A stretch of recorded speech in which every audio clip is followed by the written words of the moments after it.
Subscribe करें आपके अपने भक्ति चैनल डिवाइन स्टोरीज को और जुड़े रहे आध्यात्म से। मार्गशीर्ष मास के कृष्ण पक्ष पंचमी के दिन अन्नपूर्णा माता को समर्पित महाव्रत का प्रारंभ होता है। इस व्रत का श्रवण वैसे तो 17 दिनों तक नियमित रूप से किया जाता है, लेकिन बहुत से लोग 21 दिनों तक भी इस व्रत का पालन करते हैं। अन्नपूर्णा माता को समर्पित इस व्रत के दिन श्रवण की जाने वाली व्रत कथा का विशेष महत्व बताया जाता है। आज हम आपको इसी व्रत कथा के बारे में बताने जा रहे हैं। माँ अन्नपूर्णा की व्रत कथा इस प्रकार है। एक समय की बात है, काशी निवासी धनंजय की पत्नी का नाम सुलक्षणा था। उसे अन्य सब सुख प्राप्त थे, केवल निर्धनता ही उसके दुख का एकमात्र कारण थी। यह दुख उसे हर समय सताता रहता था। एक दिन सुलक्षणा पति से बोली, स्वामी आप कुछ उद्यम करो तो काम चले। इस प्रकार कब तक काम चलेगा? सुलक्षणा की बात धनंजय के मन में बैठ गई और वह उसी दिन विश्वनाथ शंकर जी को प्रसन्न करने के लिए बैठ गया और कहने लगा, हे देवाधिदेव विश्वेश्वर, मुझे पूजा पाठ कुछ आता नहीं है, केवल आपके भरोसे बैठा हूँ। इतनी विनती करके वह 2-3 दिन भूखा प्यासा बैठा रहा।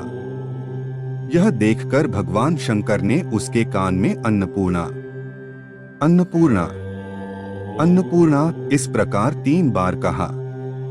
यह कौन क्या कह गया? इसी सोच में धनंजय पड़ गया कि मंदिर से आते ब्राह्मणों को देखकर पूछने लगा, पंडित जी अन्नपूर्णा कौन है? ब्राह्मणों ने कहा, तू अन्न छोड़ बैठा है, सो तुझे अन्न की ही बात सूझती है। जा घर जाकर अन्न ग्रहण कर। धनंजय घर गया, स्त्री से सारी बात कही। वह बोली, नाथ चिंता मत करो, स्वयं शंकर जी ने यह मंत्र दिया है, वे स्वयं ही खुलासा करेंगे। आप फिर जाकर उनकी आराधना करो। धनंजय फिर जैसा का तैसा पूजा में बैठ गया। रात्रि में शंकर जी ने आज्ञा दी और कहा, तू पूर्व दिशा में चला जा। वह अन्नपूर्णा का नाम जपता जाता और रास्ते में फल खाता, झरनों का पानी पीता जाता। इस प्रकार कितने ही दिनों तक चलता गया। वहां उसे चांदी सी चमकती वन की शोभा देखने में आई, सुंदर सरोवर देखने में या उसके किनारे कितनी ही अप्सराएं झुंड बनाए बैठी थीं। एक कथा सुनती और सब मिलकर माँ अन्नपूर्णा इस प्रकार बार बार कहती थीं।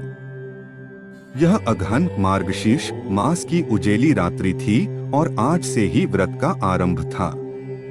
जिस शब्द की खोज करने वह निकला था, वह उसे वहां सुनने को मिला। धनंजय ने उनके पास जाकर पूछा, हे देवियों, आप यह क्या करती हो? उन सब ने कहा, हम सब माँ अन्नपूर्णा का व्रत करती हैं। धनंजय ने पूछा, व्रत पूजा करने से क्या होता है? यह किसी ने किया भी है? इसे कब किया जाए? कैसा व्रत है में और कैसी विधि है? मुझसे भी विस्तार से बतलाओ। वे कहने लगीं, इस व्रत को सब कोई कर सकते हैं। 21 दिन तक के लिए 21 गांठ का सूत लेना चाहिए। 21 दिन यदि न बने तो एक दिन उपवास करें। यह भी न बने तो केवल कथा सुनकर प्रसाद लें। निराहार रहकर कथा कहें। कथा सुनने वाला कोई न मिले तो पीपल के पत्तों को रख सुपारी या घृत कुमारी गुवार पाठ, वृक्ष को सामने कर दीपक को साक्षी कर सूर्य, गाय, तुलसी या महादेव को बिना कथा सुनाए मुख में दाना न डालें। यदि भूल से कुछ पड़ जाए तो एक दिवस फिर उपवास करें। व्रत के दिन क्रोध न करें और झूठ न बोले। धनंजय बोला, इस व्रत के करने से क्या होगा? वे कहने लगी, इसके करने से अंधों को नेत्र मिले, लूलों को हाथ मिले, निर्धन के घर धन आए, बांझी को संतान मिले, मूर्ख को विद्या आए। जो जिस कामना से व्रत करे, माँ उसकी इच्छा पूरी करती है। वह कहने लगा, बहनों, मेरे पास भी धन नहीं है, विद्या नहीं है, कुछ भी तो नहीं है। मैं तो दुखिया ब्राह्मण हूँ, मुझे इस व्रत का सूत दोगी? हाँ भाई, तेरा कल्याण हो, हम तुम्हें अवश्य देंगी। ले इस व्रत का मंगल सूत ले। धनंजय ने व्रत किया। व्रत पूरा हुआ। तभी सरोवर में से 21 खंड की सुवर्ण सीढ़ी हीरा मोती जड़ी हुई प्रकट हुई। धनंजय जय अन्नपूर्णा अन्नपूर्णा कहता जाता था।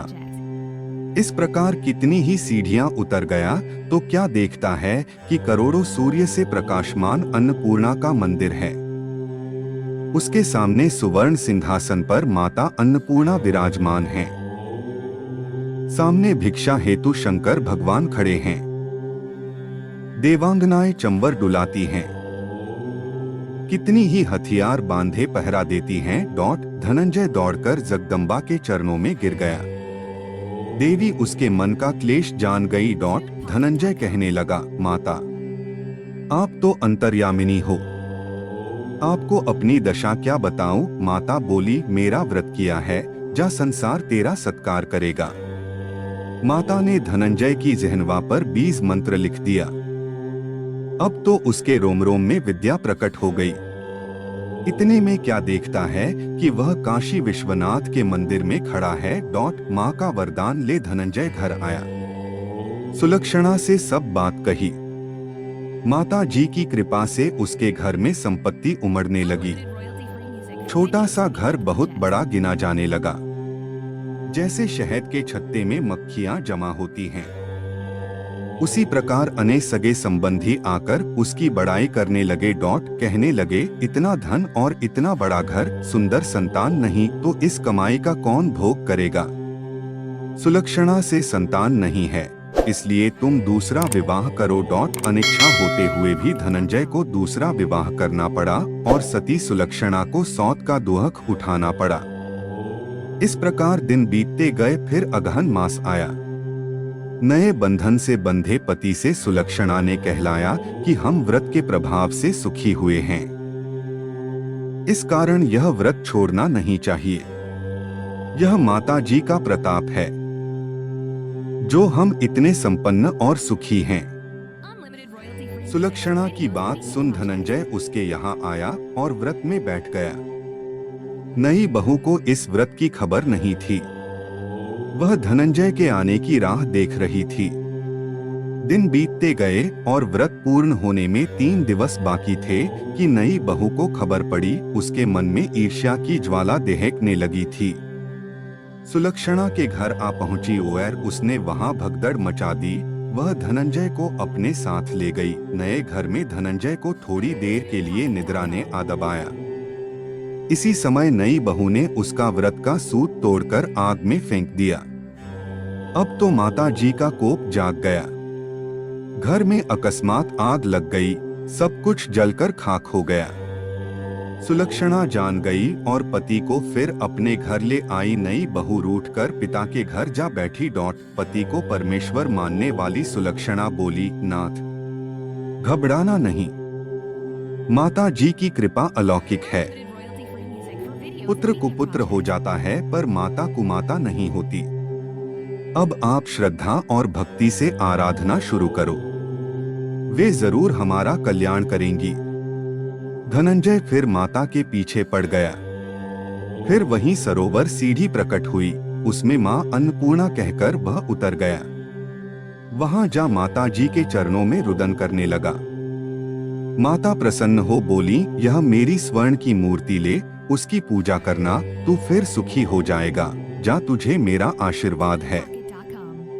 तेरी स्त्री सुलक्षणा ने श्रद्धा से मेरा व्रत किया है, उसे मैंने पुत्र दिया है। धनंजय ने आंखें खोली तो खुद को काशी विश्वनाथ के मंदिर में खड़ा पाया। वहां से फिर उसी प्रकार घर को आया।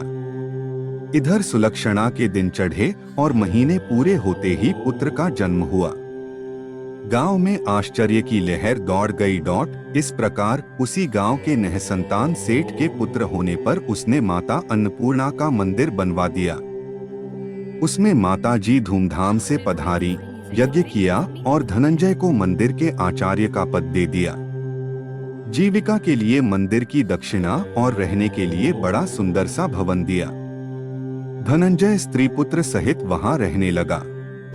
माता जी की चढ़ावे में भरपूर आमदनी होने लगी। उधर नई बहू के पिता के घर डाका पड़ा, सब लुट गया। वे भीख मांगकर पेट भरने लगे।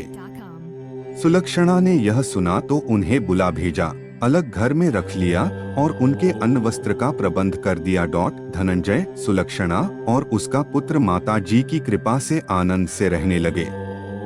माता जी ने जैसे इनके भंडार भरे वैसे सबके भंडार भरे।